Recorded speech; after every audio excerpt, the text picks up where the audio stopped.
I didn't want to be there anymore. So you felt pretty secluded. I definitely felt secluded. I went on a dating website when I was still in high school. How people viewed me is how I derived my worth and my value. That can play with a kid's How old were psyche. you? I was 5. Something that has really shifted in me, I feel like I haven't really had before, is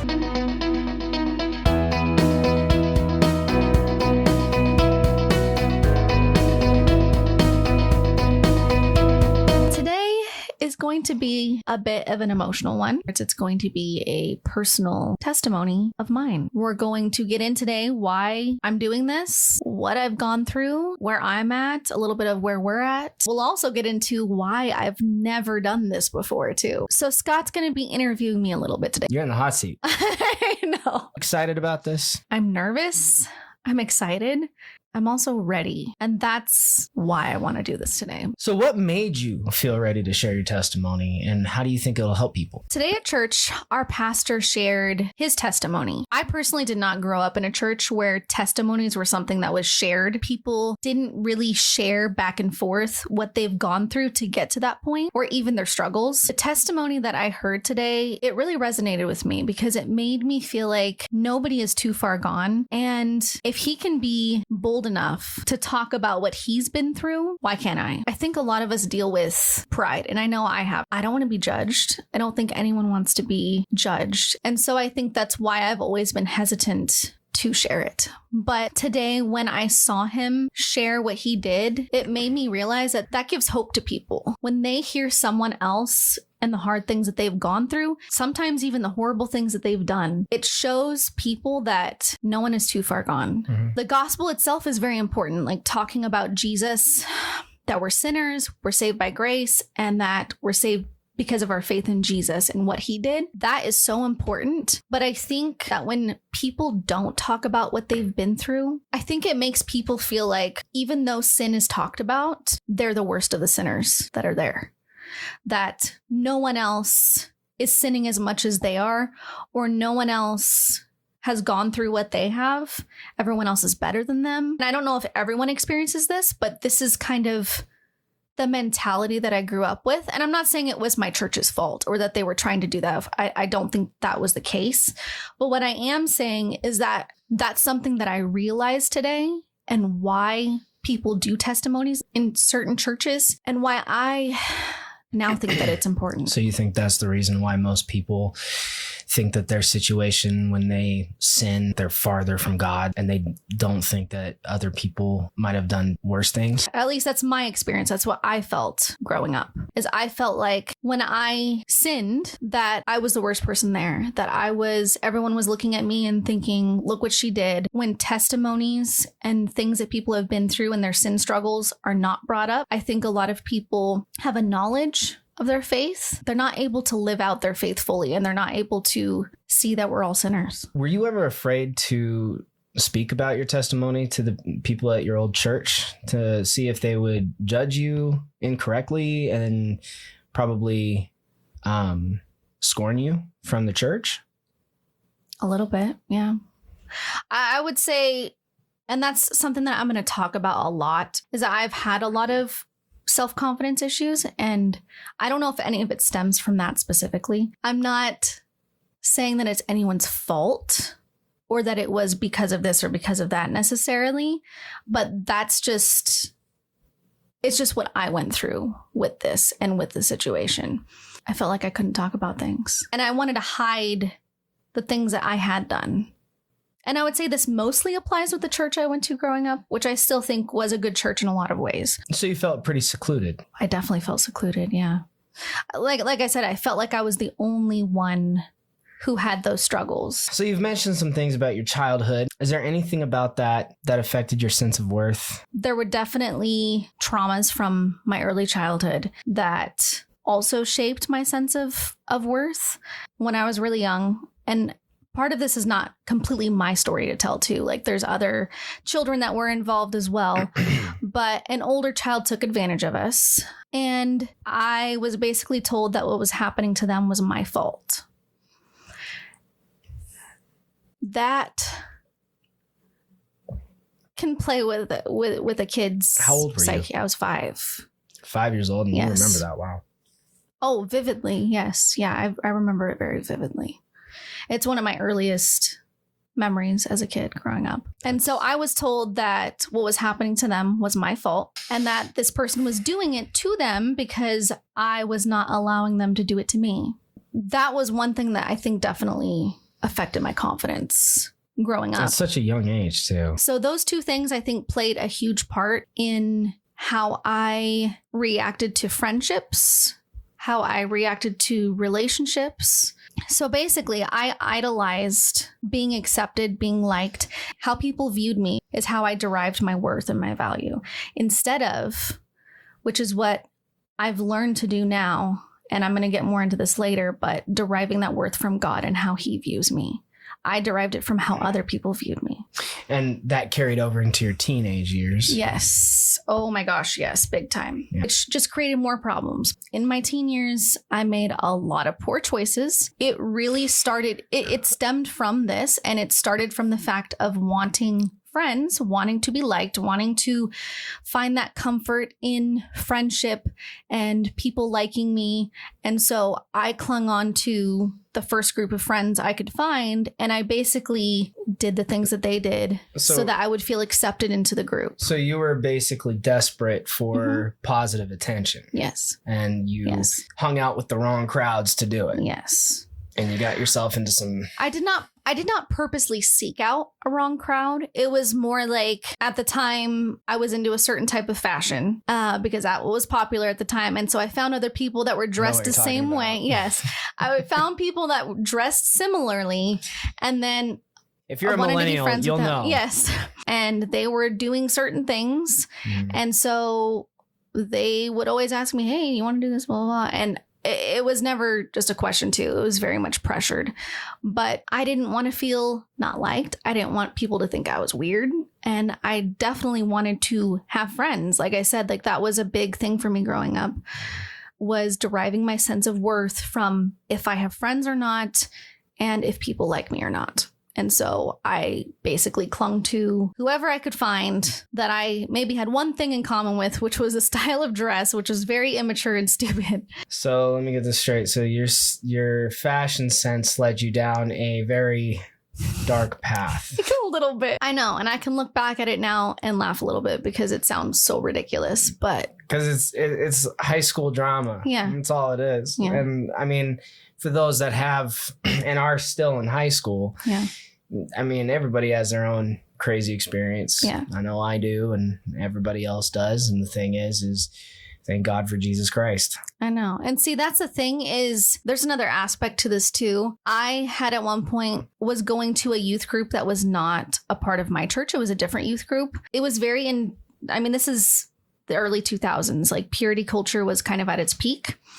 And being pure is not a bad thing. That's a very good thing. What was happening a lot during that time, during purity culture, is that a lot of girls were made to feel like if they're not, or if they make one little mistake, one little slip up, they're worthless now. Because I was very much pressured by friends to do DRUGSs, to drink, to go to parties, and hang out with the wrong types of guys that pressured me. What, do teenagers do that? Yeah. Because I did those things, I ended up feeling, I was already struggling with self-confidence issues since I was a young child because of all the things I'd gone through and all of that. And then now I actually did things that made me feel even worse about that and made me feel like less of a Christian and less of a believer. So now I was feeling like the struggle I already had of wanting people to like me, be my friend, be with me in a relationship, I felt like I basically blew it. Now I was going to cling even more to people that I knew were not good for me just because I felt like I was worthless. I felt like I didn't deserve any friends or any relationships. So then how did you get led out of that situation with the wrong group of people when you were in high school? You know, it's interesting. I've always experienced anxiety from as long as I can remember, but because of the DRUGSs, I don't know if you can say that on YouTube, because of doing those types of things, it made my anxiety like severely worse. And now after hearing a lot of people, I really didn't do that much. But at the time it felt like I was like the worst person ever. I did the most out of anyone, and it's just not true. I barely did anything, but I really did. And that's the thing. Like when you're going through that situation and, and you're doing the wrong things and know you're doing the wrong things, you feel like the ickiest person no matter what it is. I know I've been there myself. Yes. I've done some icky things that aren't as bad as what other people have done. And I'm like, oh, I shouldn't be doing this. Yeah, exactly. That's exactly what you went through. Because I did those things, my anxiety got like, I want to say 10 times worse. It was way, way, way, way worse. And I started to lean on God again and pray a lot. I did have what I felt like at the time was an experience where I was praying in bed so hard that night because I was so anxious, so scared. I always had trouble with like nighttime and darkness and sleep and all that kind of stuff. And doing the things that I did just elevated that. At the time, I felt God's presence, and I was like, I'm going to get rid of all this other stuff. I'm going to stop doing this stuff. I stopped doing it. I changed schools. I started reading theology books at the age of 17. Yeah, I was. She's making me feel like I'm Lucifer. Stop. Jeez. And ironically, at the time, that's still how I felt. Now, looking back and reflecting, I still was only having a knowledge of God. Yes, I threw away some of the old things, but I'm not where I'm at today. You had different habits. Yes. Just cleaner, but not that clean. I guess.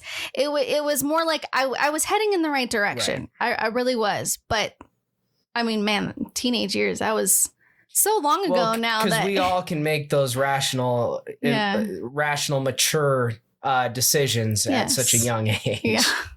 Even though I got rid of all that, even though I started reading my Bible more, I started reading theology books, my sense of worth and my sense of self and my self-confidence, all that stuff, I still had the same problems. And honestly, it has not been until just recently that that's changed, and we'll get into that later. But that led me into a worse situation. So are we talking about the relationship that you had right after high school? It actually was not right after high school. Oh. I was still in high school, but I had turned 18. But again, this, as humiliating as this might come across, I went on a dating website when I was still in high school. Yes. Oh my gosh. Yes. And I started dating someone that was 21 while I was still 18 and in high school. Wow. So he could drink, you couldn't. Yeah. Interesting. It was still technically legal because I was 18, but I was still in high school. And I did that because of self-confidence issues. I felt like I couldn't get anyone else. I picked the first person that started talking to me, and they said they were a Christian, and there were red flags at the time, but because I was so young. Well, you were young, yeah. That's what I was going to say. I was so young and I was so inexperienced that even though a few people told me, hey, like, it's kind of weird that this person said that. Like, you just started dating like 2 days ago and they're already saying this type of stuff. I was like, oh, made excuses. It's fine. And things just kind of got worse. This person very much, they called themselves a Christian, but they had no mercy or love in their heart or compassion. What happens when we're a Christian? We're forgiven. All of our sins are forgiven. And even though I was not feeling this at this time, I'm still feeling that sense of worthlessness because of my past. And this person made me feel even worse for it. I mean, he railed on me for it constantly and very harshly. Like he railed on you because of your past. Yes. So, yes.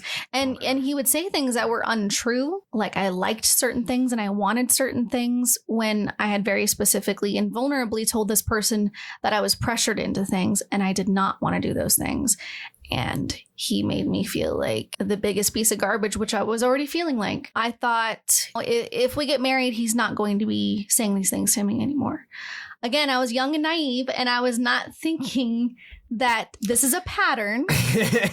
and that's what you learn from these situations is that, about that. Yes, is that people don't change like that from things like that unless God really changes their heart. Even though the topic switched to different things, he was the same type of person, and it just got worse and worse as we were married. This was probably one of the most difficult times in my life. I was very alone, very isolated. My anxiety was by far at its worst. My depression was by far at its worst.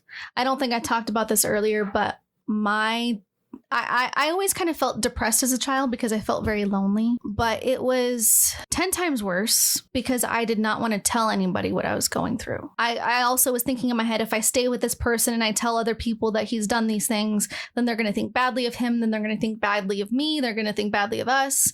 And again, it's the same pattern that I always kind of had and I've always kind of struggled with, but I tried to work through it because I also thought, like, I want to honor God. Like, I've made a commitment to get married, and even though this is abusive and not a good situation, I felt like I'm supposed to try to work through this. Like, maybe God will change him. Eventually, I did seek counseling from a therapist that was supposed to talk with both of us, from multiple different pastors. And when he'd go there, you know, he would be like, yeah, I know it's wrong.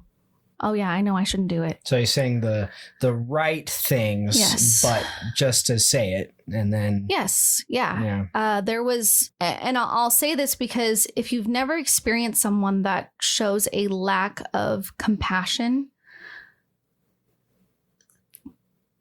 there is no compassion. There is no love. It's just, it feels very hate filled. And I mean, this person would say, I'm sorry. And then literally within 2 minutes start doing the same thing again. So he would just snap at you again. Yeah.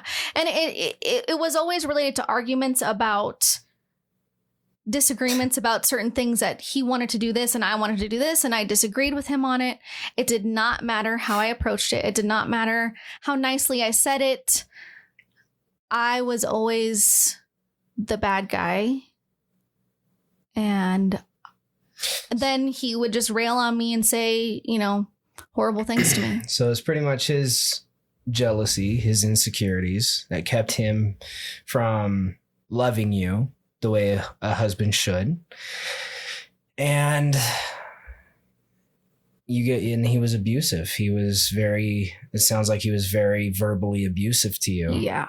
And emotionally abusive. Yes. Putting you down, making you feel like you're nothing. Yeah. It was not just arguments. It really was not. Like, it was not even just a heated argument. It was, he was going to say the worst, most horrible things to me until I caved in and said, okay, we'll just do what you want to do. Mm-hmm. And that was over and over again. And it started to get to a point where, you know, he would pin me against counters and things like that too. I went to the church about that too, and they knew about it, and they were trying to give us counseling here and there. It was not consistent. It was not thorough, and there really was no accountability. It was more just talking with him. There was no checking up. There was no accountability. There was no follow through to make sure that I was even safe. There was none of that. And good eventually, church. Yeah. Sounds like a great church, actually. Wow. And eventually, after, I might have to bleep this out, but I was incredibly during that relationship, like severely. I thought that was the only way of escaping because I thought that if I divorced him, that would be sinning. Well, thank God that did not happen. Yeah. Because I would have lost out. And every time that he would do something like that, I would lock myself in the bathroom and cry for probably 4 hours and just pray and ask God to take my life or get me out of the situation or something, because I didn't want to be there anymore. And I was also terrified that if I left, I would be shamed for it. I would be shunned for it. And going into the next part of this, that's exactly what happened. Yeah, there were some people that were supportive, and I'm grateful for those people that were. But there were a lot of people telling me it does not matter what he's doing to you. You can't divorce him. And the church told me, you cannot divorce him unless we have deemed it okay. Oh, there's just so much wrong. You were being abused verbally and emotionally. And sounds like almost physically too. And actually, the other day I was recalling the story and I was remembering what I said to him for him to pin me against the counter. And I realized that I remember saying it to him in a completely different spot than him pinning me against the counter. And my mind is not filling in the gaps as to what happened.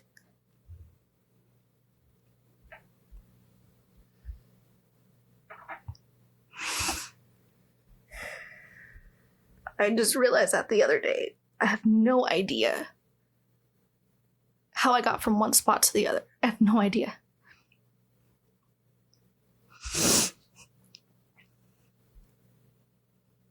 Now, I'm not going to make accusations because I don't remember. And I don't want to make those accusations, but I literally don't remember how I got from one spot to the other. I don't. Well, as far as I was talking about your church. Yes. And how they handled the situation. Yeah, it's just and how your church handled the situation. I don't believe the church has any say on what happens as far as you leaving a marriage that's not only abusive, but even so, they don't have the authority. They don't have anything to do with that kind of decision making when it comes to your personal household. That's the kind of the beauty of our freedom in America and in our Christian walk with God. Any church that forces somebody to stay in a marriage that they are only, it seems to me, we're only taking one side of the story. Yes. And not... That's the way it felt, at least. And not taking your side and understanding where you're coming from. Like I said, I just want to say I don't know what was on their heart. I don't know what was on their mind. I think now, almost 8 years later, I think that they were doing what they thought was biblical and best, but I don't think they handled that correctly. No, and it wasn't even biblical of how they handled that. I'm not saying it was. I'm saying I think that they thought it was. Right. And I'm just confirming it. It was definitely not biblical. No. How they were treating you and treating the whole situation. Yeah.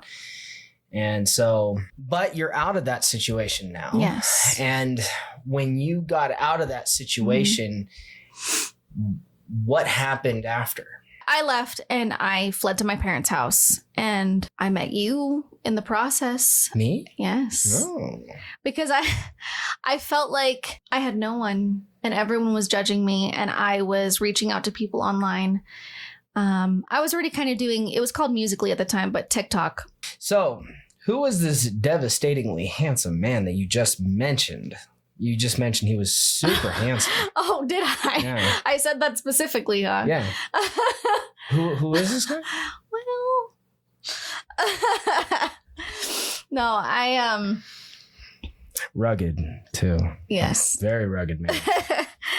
So I was talking to people online. I was trying to connect with people and I was again searching for validation among people, friends, anyone, because I was not getting that. And at the time, again, this is what I derived my worth from.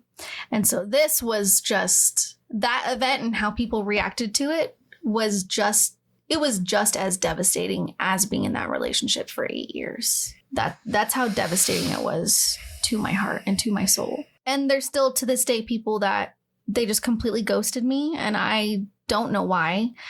I have no idea why they didn't even try to hear my story. From there, you and I met and we started doing social media. Those feelings started to fade a little bit because of the praise that I was getting on social media, because of people liking our content. And again, this feels a little embarrassing to say, but it made me not think about all the things that other people were saying that were hurtful, or all the other people that did not like me now because of that, or thought ill of me because of that. Because I was thinking to myself that, well, here's all these other people that like me. So you sought the attention from the social media comments from our Scottoriah page, and you thrived on those comments. Definitely thrived on it, yes. And did you feel like it was leading you down a better or worse path? I wouldn't say one or the other necessarily. In the grand scheme of things, I still had not learned that lesson of not deriving my worth from people, but deriving it from God and how he views me. So getting into our relationship from there, we both have had traumas. We both have had bad relationships. And because I came from a marriage as well, a previous marriage as well. Yes. And it ended heartbreakingly. Yes. But a very different situation very than mine. different. Totally different. But both ending up with traumas because of it. Yep. And that, honestly, that's how every marriage is, though, too, anyways, is two sinners trying to work together. Two hurt people. Yeah. Two sinners, two hurt people trying to work together and stay loyal to one another in a covenant. And you and I have definitely had our struggles and our strife in this relationship because of our traumas, because of our past relationships. And our hurt each other. Yes. Yeah. But we also had good and really good moments. Oh my gosh, yes. Very, very well, good from moments. the start. Oh my gosh. From the start, we had amazing chemistry. Amazing chemistry. We really did. We always have. How do you think we're married? I mean, come on. And stayed happy as long as we have, despite all of the trials and tribulations that we've gone through. Yes. And every marriage goes through ups and downs and struggles. And like I said, because we both have been through those traumas, we have had to work on our relationship and marriage so much over the years. And I feel like we are at a point now where we are trying to... I would say we are probably in the best position we've been in our marriage. Oh, yeah. And in our relationship. Yes. Even in the beginning. Yes. From the beginning, it was magical. Like the beginning of our relationship, it was... Gosh, we had the honeymoon phase for what, 2.5, 3 years pretty much. And then we had kids and that faded. That's when it all started.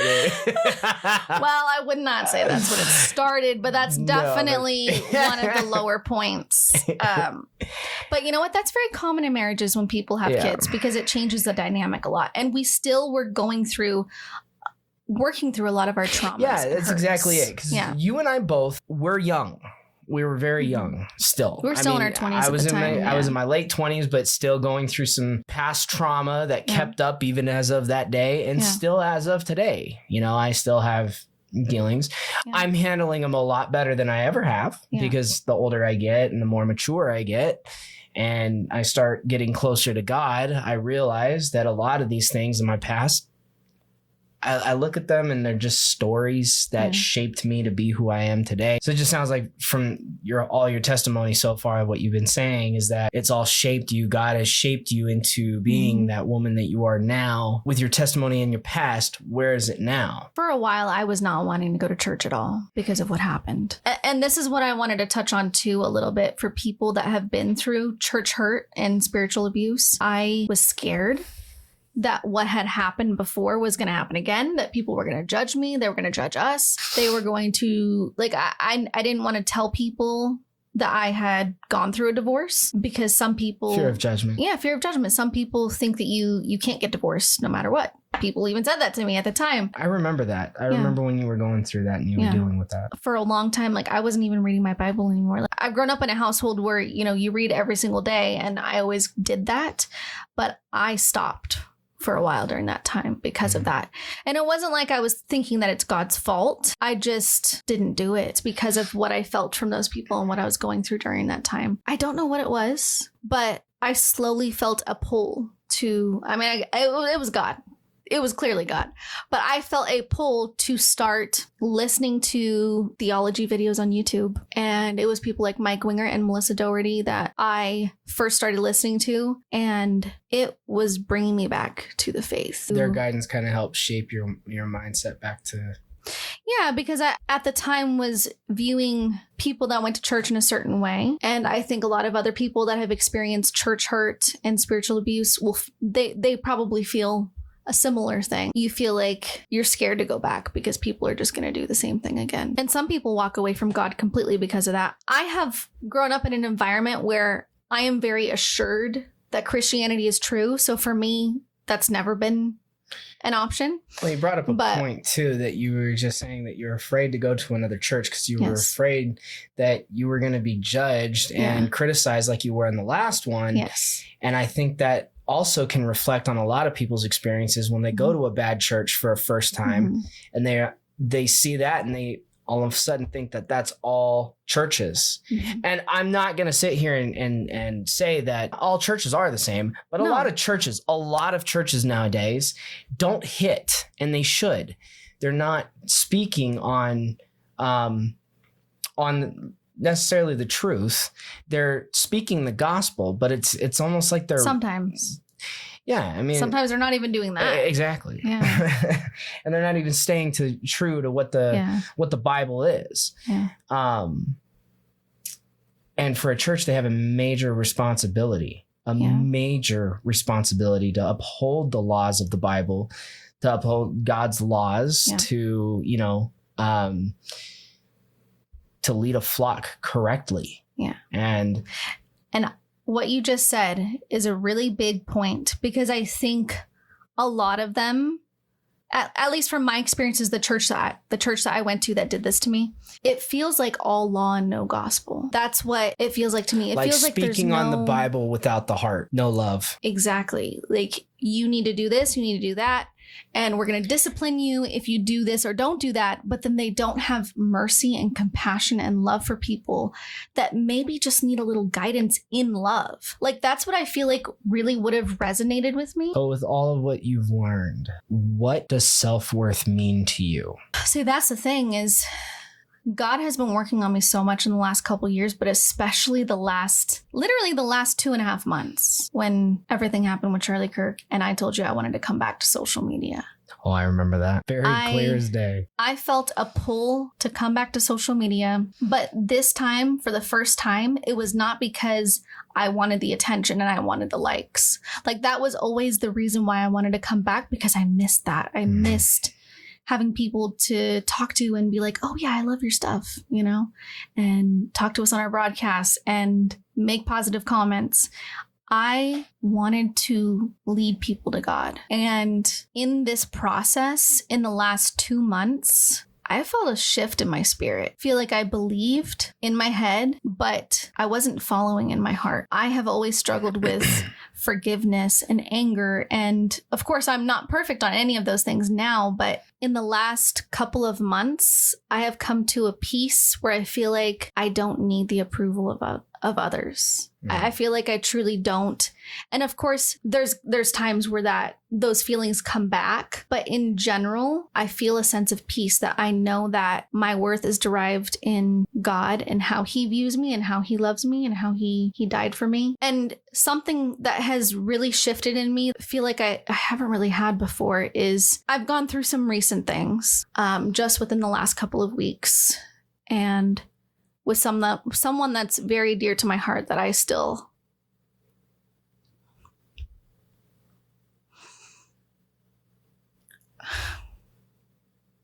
love. And I, in the past, would have been like, well, just forget this person. If they're going to say these things to me and not want to be a part of my life, then just forget about them. It hurts, and I'm always going to be wondering, but just forget about them.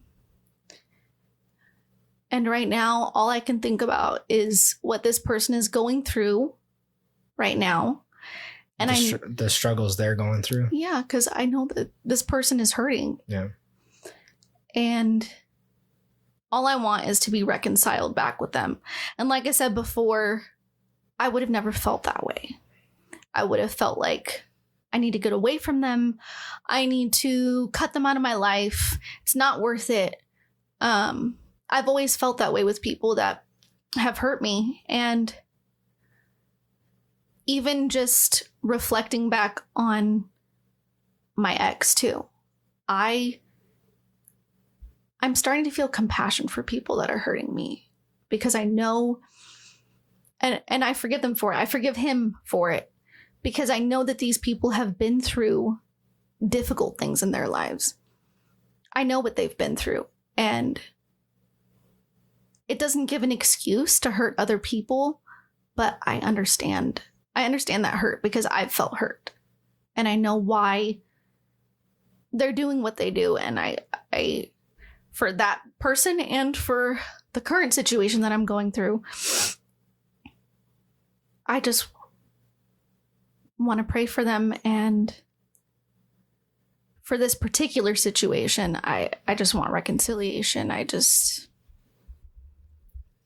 that's what I mean in that I really feel like God has changed me in the last couple months, and he has been working on my heart big time. And the way that you think. The way that I think, the way that I feel towards other people. It's like before I felt like I need to do this because I'm obligated to do this. I'm obligated to do what's right. And now I feel like I want to do it because I want to. I feel like and I've been praying lately that God would give me his love, his mercy for people, his forgiveness for people, his wisdom to handle situations. And I really feel like that is happening. So I guess that's my testimony. Yeah. I was baptized as a baby, but I really want to be baptized as an adult. We should do it together, because I'd love to do that too. You want to do that too? Absolutely. Yeah. I got sprinkled on the head as a baby. Same. Yeah. But, I don't, coming to find out what baptism really is. Yes. And it's a special covenant you do with God, and it's a symbolic thing to do as a Christian. It's to represent you being a Christian and to know what it means. Kind of like how communion is. You take communion because you know what it means. You don't take it when you're a baby. You take it, or a kid. You take it when you know and understand what communion's about. I feel the same way with baptism. Yeah. Because baptism just confirms you're a Christian, and you decide that you're going to be born again. You're going to follow Jesus now. Yeah. That's where I feel like I'm at now. I want to follow Jesus. And I want to do it in every way. And we're going to stumble along the way. We're going to fail big time. Oh my gosh, yes. Well, that's a part of sanctification, right? Is that we're going to get better in the things that we do and be more Christ-like as we grow in our faith. But finally, I feel like my doubts don't matter. It's already confirmed. So many things. There's so many things that are confirmed, and you've helped me with that. And since our daughter was born, it really made me realize that I am now a father for 2 boys and 1 girl. Mm-hmm. And I have a major responsibility with your testimony, what you were just saying. And it's all led to this moment where now we are responsible adults, responsible parents. Mm-hmm. And we've got a responsibility through being Christian parents to guide our children right. And what better way to do that? Following Jesus. Yeah. And sharing the gospel. And that's another big point for me with this whole thing too, is that I want to share this testimony because I want people to know nobody is too far gone. And I know that my story is not that bad compared to other people, but for me, like I said, I felt like the worst person ever. And that is also what inspired me this morning too with our pastor's testimony. A lot of people might feel like they don't want to come to Christ, or they're not a church person because they've done all these things. No one's going to accept them. And this has kind of inspired me to want to do a testimony video too. Really? Yeah. Because I've got a gnarly one. Stop. I do. I've got a gnarly testimony. If God can love even us, he can love anyone. How he does, I don't know. How you do, man? Because he has perfect love for us. That's why. And that's how. For God so loved the world, he gave his one and only son, that whoever believes in him shall not perish, but have eternal life. Yes. Amen. That's my testimony. And I no longer derive my worth from people. I derive it from God. And I really feel that way now. And I want to live for God. I can just honestly say that you've gone through what you've gone through and you've become who you've become. I am so proud to be your husband. Bottom line, you've changed my life and I'm very blessed to have you. Oh, sweetie. I love you too. And I can't wait for you to share your testimony now too. I was not expecting that. I did not know that he wanted to do that. You've kind of inspired me. Well, and our pastor inspired me. So look how that works. And maybe I can inspire somebody else, or maybe this can inspire somebody else. That's the point. That's what I really think that something like this can do. I hope this message inspired you. If you have ever felt like you're not worthy to come to Christ, God loves everyone and he wants everyone to come to him. He desires for all to be saved. It doesn't matter what you've done. It doesn't mean that you need to stay in your sin. What it means is that you can come to him in your sin and he will change you. He will purify you and he will work in your life. And he will be with you through all of it. Amen. Amen. Roll credits.